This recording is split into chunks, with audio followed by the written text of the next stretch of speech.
Je m'appelle Marie-Françoise Bédier, j'ai 56 ans et je suis chef d'équipe chez Balzan.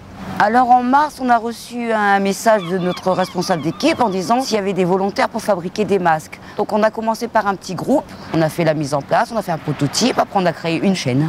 Et puis on a tourné au maximum et on a donné le meilleur de nous-mêmes pour les masques.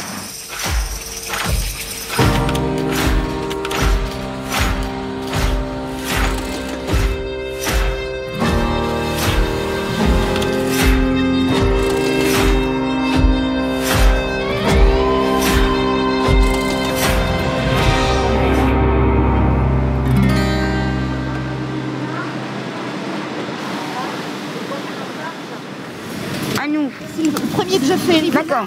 Donc arrivé là, il faut sortir. On lève le pied. Vous avez fait un petit point d'arrêt? Ah non, j'ai oublié. Oui. Donc laissez, vous faites un point d'arrêt. Voilà, vous revenez, vous cassez, vous tirez. Et là, après, vous coupez. Là, en biais.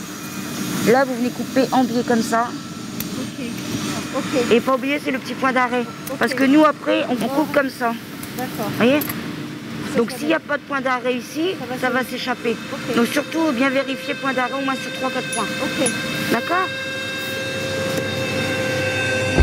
J'ai décidé de renforcer encore les mesures pour réduire nos déplacements et nos contacts au strict nécessaire. Le 17 mars au soir, suite au discours du président, il y a eu un arrêt complètement brutal et inattendu. On n'était absolument pas préparé à ça. C'est surtout qu'il y avait une vraie crise sanitaire, qu'il y avait un déficit de masques un peu partout et qu'on avait sans cesse des gens qui nous sollicitaient en disant « Est-ce que vous pouvez nous vendre des masques ou est-ce que vous pouvez fabriquer des masques ?» Et on a redémarré l'activité le 19 ou le 20 mars avec quelques volontaires. Les salariés étaient présents, ont répondu oui pour aider, pour nous protéger, pour nos familles. Je trouve qu'il y a eu un énorme lien de solidarité.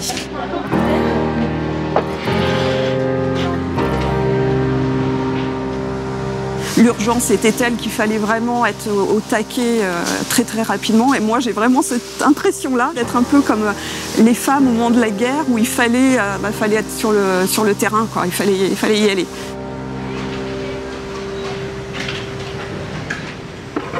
C'était pas obligatoire, mais pour ma part, moi je suis venue donner un petit coup de main parce qu'on a pris conscience qu'il y avait besoin.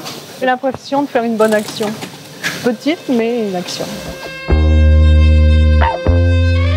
C'était un moment où les acteurs qui n'étaient pas en première ligne dans la prise en charge de la Covid avaient à cœur de participer à l'effort de guerre. Et la filière Modelux s'est posé la question de comment elle pourrait contribuer à protéger les Français. Et au fond, on a des machines à coudre, on a des machines à découper le tissu. On voit que dans certains pays, il y a des gens qui portent des masques en textile. Pourquoi pas nous? Le comité stratégique de filière Modelux m'appelle en me disant « Léa, on a besoin de soutien technique ou de mise en relation ». Et en fait, de fil en aiguille, je comprends que tous les jours, on fait des réunions pour organiser cette filière. Ça démarre vraiment comme ça, hein. On est sans filet. On ne sait pas où on va au départ.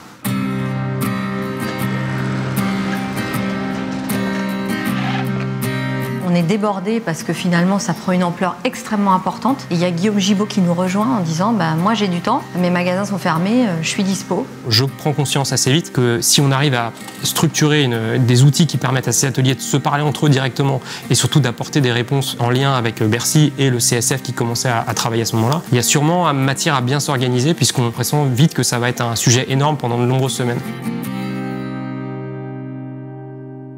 Si je reprends l'ordre du jour que je vous ai partagé, Stéphane Alexandre, je vous ressollicite pour mettre votre dispo. Je vais assurer la réunion de lundi, mais après je vais avoir besoin d'un peu de soutien sur la suite. Est-ce que si on a du mal à trouver un relais, là, est-ce que chez AS International, il n'y a pas quelqu'un qui peut venir prendre le relais sur la logistique Stéphane? On crée un petit tableau Excel comme ça, et puis au fur et à mesure, ce tableau vient prendre 50, 100 industriels, 200, 300. 4 semaines plus tard, il y a presque 1000 boîtes déjà enregistrées, parce qu'il y avait ce besoin le même dans tous les ateliers français.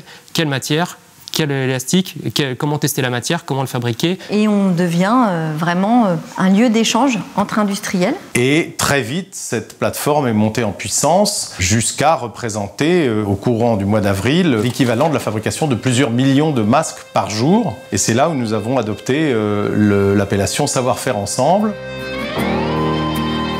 C'est comme ça que c'est parti, dans, je dirais, une communion d'esprit, où on a cherché à inventer une solution. Et comme on est français et très exigeant, on a inventé une solution qui devait être extrêmement protectrice pour les Français. On est passé de la volonté d'aider au constat qu'on était en train de monter collectivement une nouvelle filière avec un nouveau produit, qu'on était capable de le faire, qu'on pouvait le faire ensemble en plus, c'est-à-dire non seulement public-privé, mais entre entreprises, que des coopérations se sont mises en place. C'était une mise en route assez impressionnante de la filière. Ça avait mobilisé presque 20 000 emplois qui ont été créés ou maintenus grâce à cette activité. Donc ça a vraiment permis aussi d'aider les boîtes textiles dans ce moment très compliqué. Jamais on nous avait regardé de cette façon-là. C'est le truc positif de cette saloperie. Ça a donné une lumière sur notre métier. Ça nous a permis de montrer qu'on existait, qu'on était réactif, qu'on était agile, qu'on était efficace. Et c'est déjà beaucoup.